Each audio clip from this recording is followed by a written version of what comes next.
I want to click on the Elgato. No? OBS. Figure it out. It won't let me click on the right thing. Wah. Was that because it's locked? It was because it's locked. I'm a genius. And by a genius, I mean an idiot. Okay. There we go. I just wanted to have it up a little bit so that I could see more of the edges of the game. That's still kind of... Hold on. Hold on. We love scuff. In this house, we love scuff. Okay.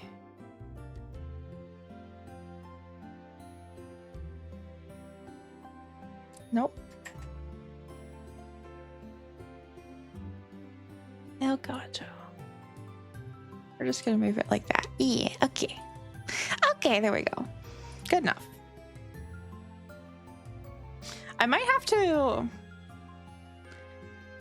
play around with my overlay.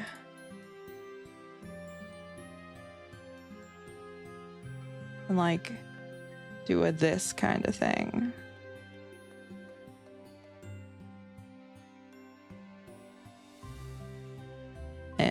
But I'll have to do that at a time that is not when I am currently streaming. Yeah, okay. So, talking to my mom. She wants me to go see my friend Barry. Okay, bye mom. Don't go into the tall grass because you might get attacked by Pokemon. Okay, I'll be sure not to do that thing that every child has been told by their parents not to do.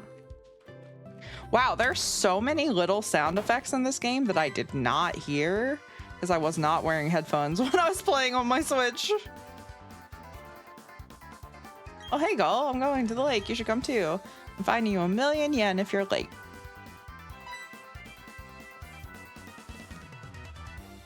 Come on, Barreled. Let's get ready. I'm ready.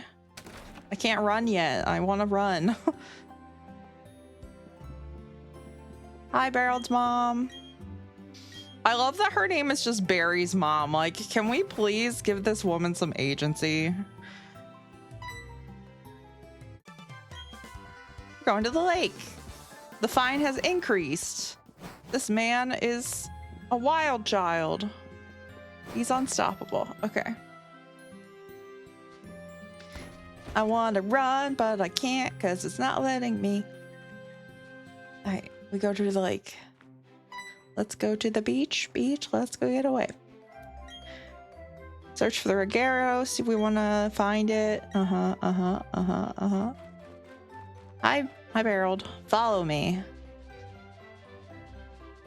Do, do, do, do, do, do, do, do. Pokemon music is a club banger. It's true. What's going on? They're talking about Pokemon.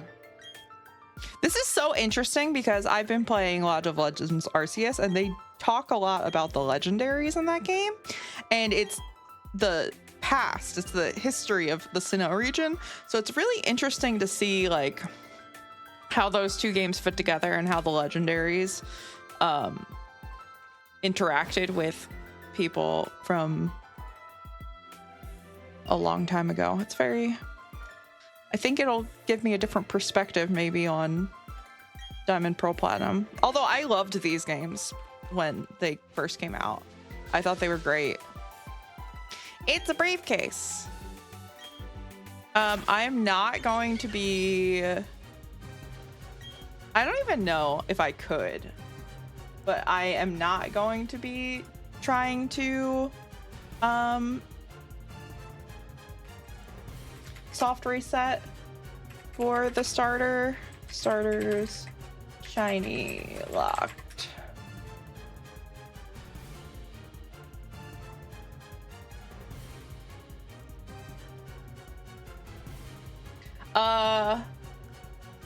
Apparently it is not shiny locked, but I'm still not doing it.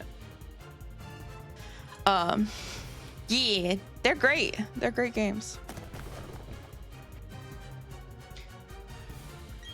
I love Platinum in particular. I'm gonna pick my fave Piplup because I am just going to unfortunately be tossing him away anyway once I get shinies.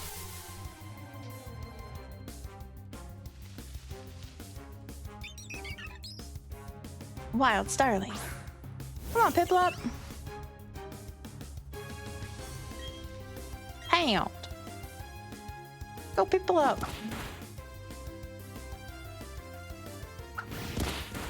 I love Pokemon. Pokemon's so great.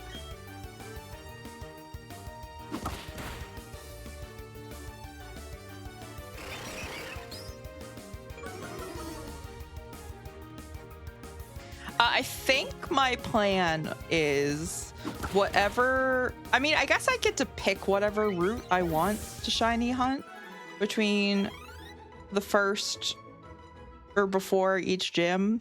But for me, what makes the most sense is picking one of the first routes. So either the route after Sand Gem Town or the route before Sand Gem Town, because that's where you get the Pokeballs.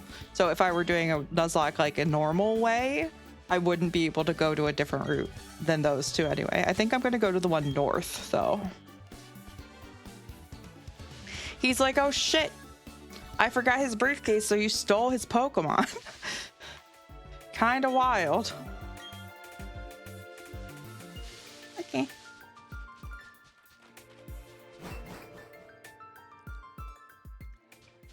We did just commit a crime. I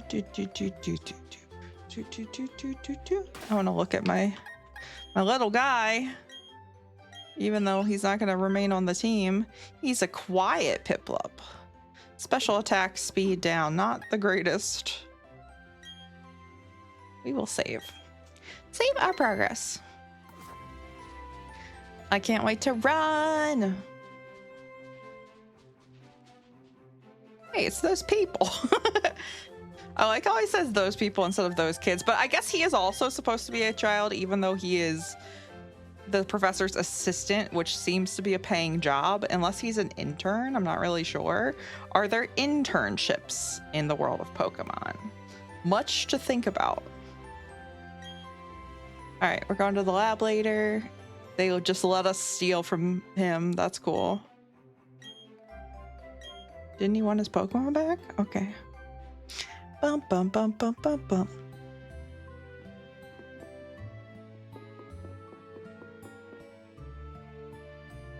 What's up, dear? Wow, I can't believe that happened to you. I can't believe you stole from the professor who was on TV. I can't believe you stole a Pokemon. You're no better than Team Rocket. But I guess since you're nice and a child, it does make you better than Team Rocket. Put on the running shoes. Okay. Yay! I can run now. Hi, Leonix!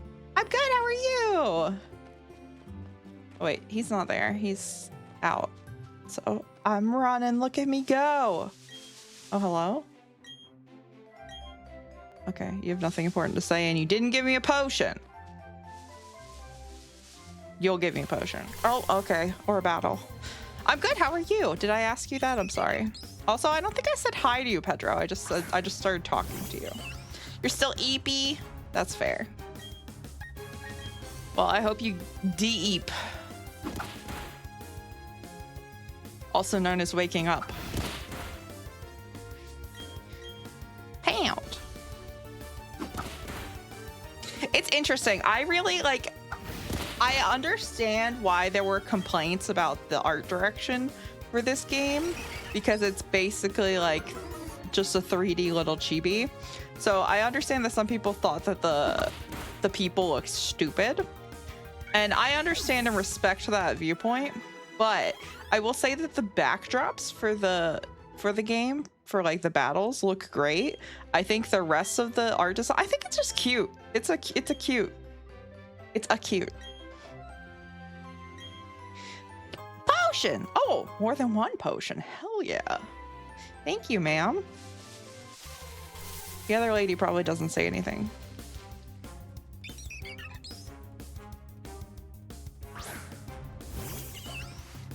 Bum, bum, bum, bum, bum.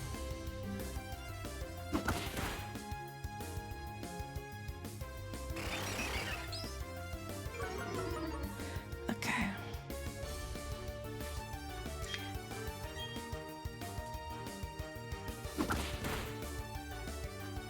Yeah, for sure. I think it does. It's very nostalgic of the OG games.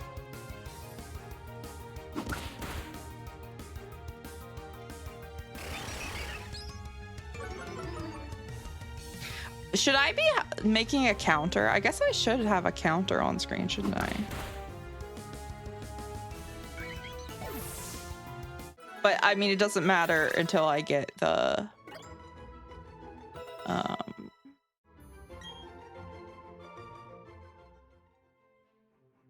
until I get the Pokeballs.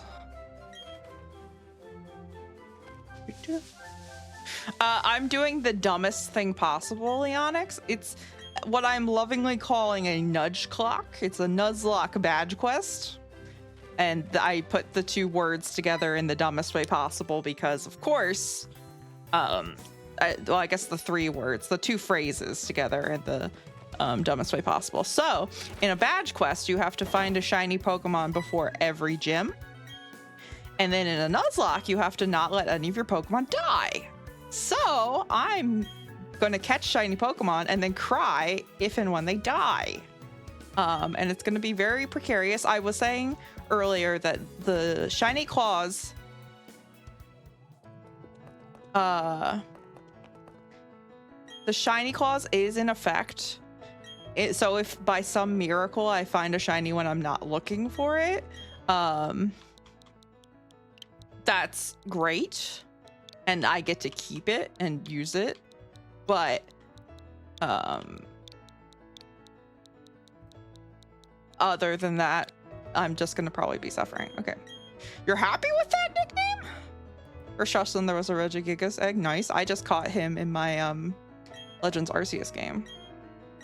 Is there a like thing? Hold on.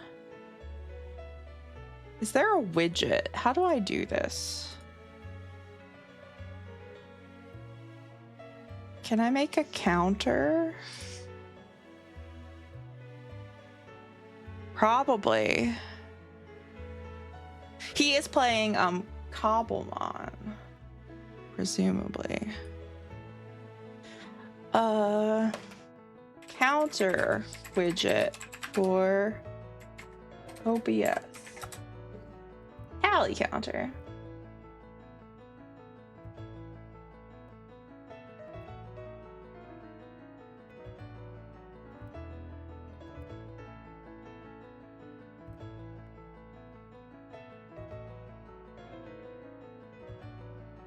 I wonder if there's one on Stream Elements.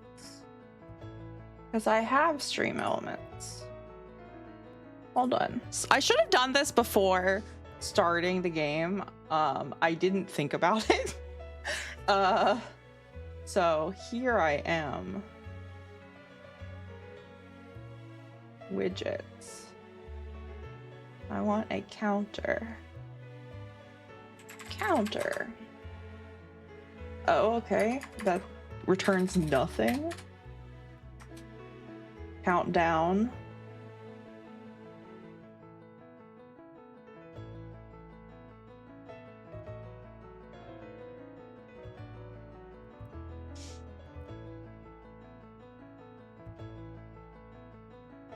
I just want an easy counter.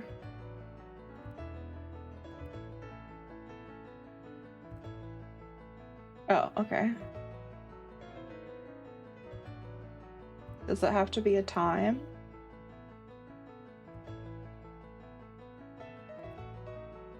Direction. Up.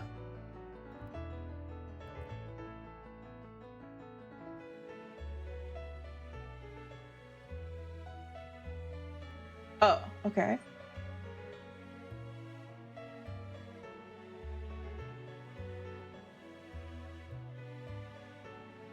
Oh, but I want like a tally.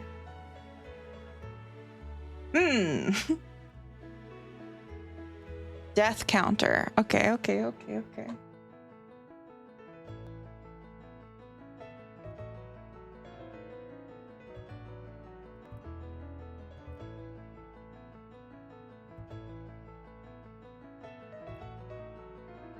That's not really gonna be that helpful.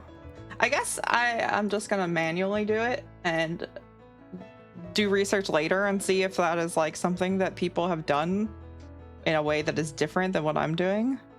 But I can just do what's it called? EDSP nudge lock. Okay. And then text is encounters. Oh my god. It's huge.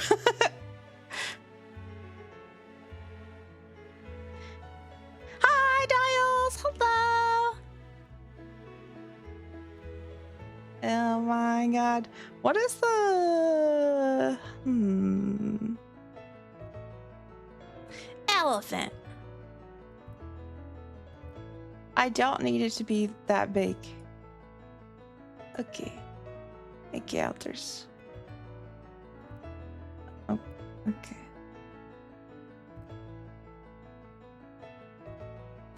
Zero. Okay.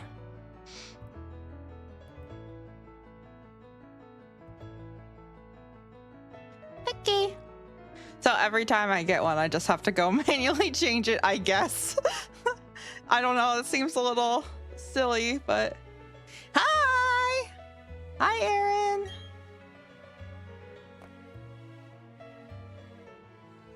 All right. Howdy, folks. Oh, wait. Did I miss Planet Popper? Hi, Planet Popper. Hello. Oh, my goodness.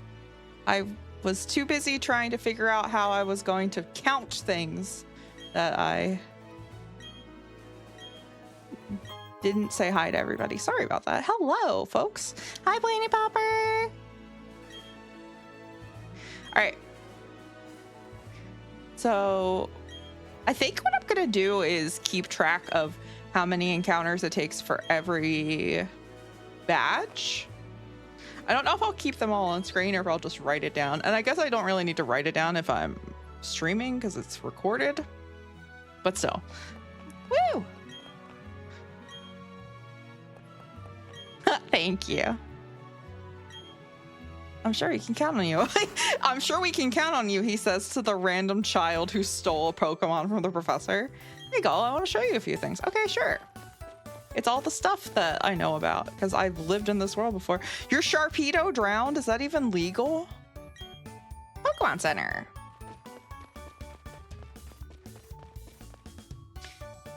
Pokemart. Gonna buy some Pokeballs, but not too many. You should let your family know you're helping put together his Pokedex. That makes sense. Hi, Midgard. Hello.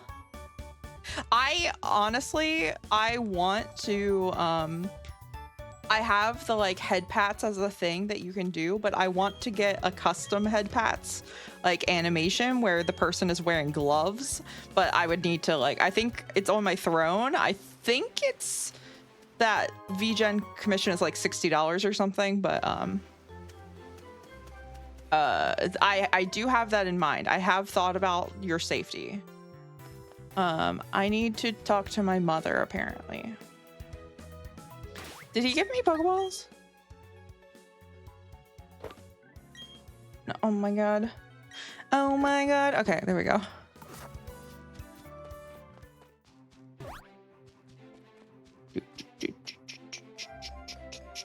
I'm running. Honestly, the running feels really good in this game.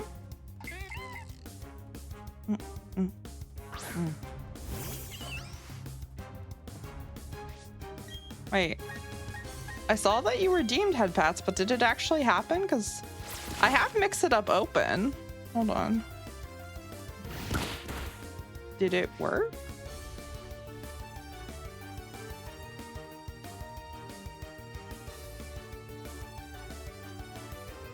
I didn't see it happen either. Hold on. If I...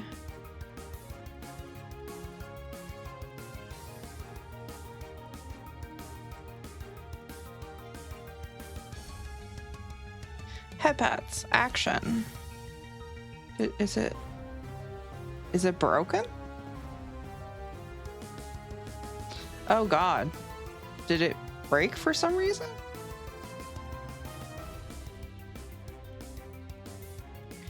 No, VTube Studio.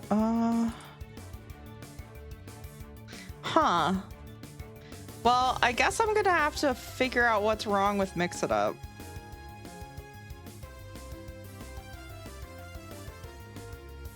Twitch. Yeah, all of my shit broke for some reason. Run hotkey, head paths, and then I don't know. I'll have to figure it out. So don't use Mix It Up, or don't use any of those redeems. Sorry, I don't know what's wrong. I'll have to bother Celine because she's the expert, and I've had it set up correctly because it's done it before, but I don't know why it's not doing it now. And I don't have Pokeballs yet, so that doesn't count as an encounter. Hello, Mother.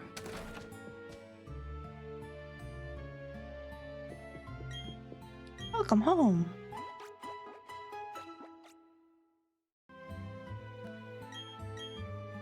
Oh, speaking of Pokemon, I put out my first ever ASMR today on YouTube. The Patreon will follow once I get approved, because I apparently forgot that it took time to do that. So I'm gonna copy the link. Woo! That's me. But yeah, it's a Pokemon ASMR where I am a trainer and you are my Pokemon, and I'm comforting you. Okay.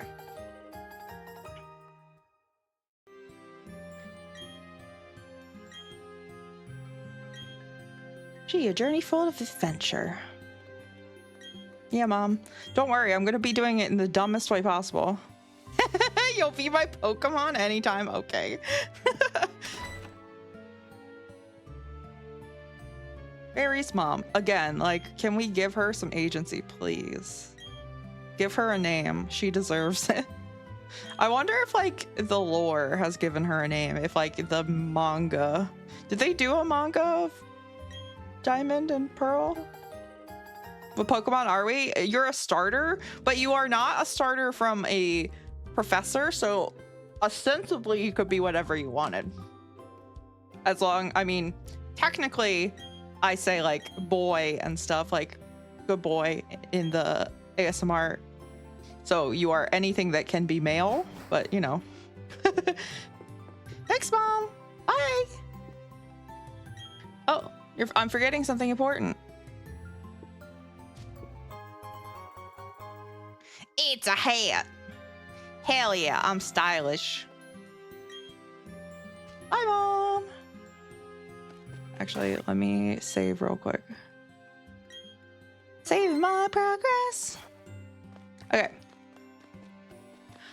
All right, let's go get Pokeballs so we can start the stupidity.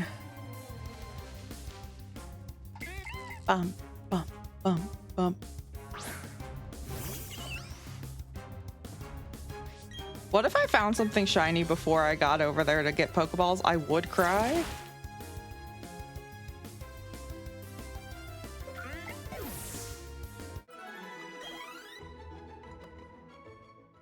Oh, the dorky Bidoof, I know.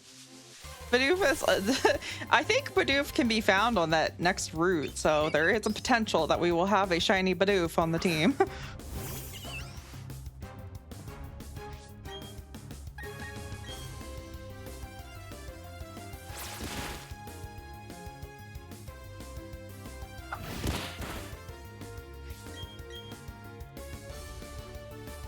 Aww.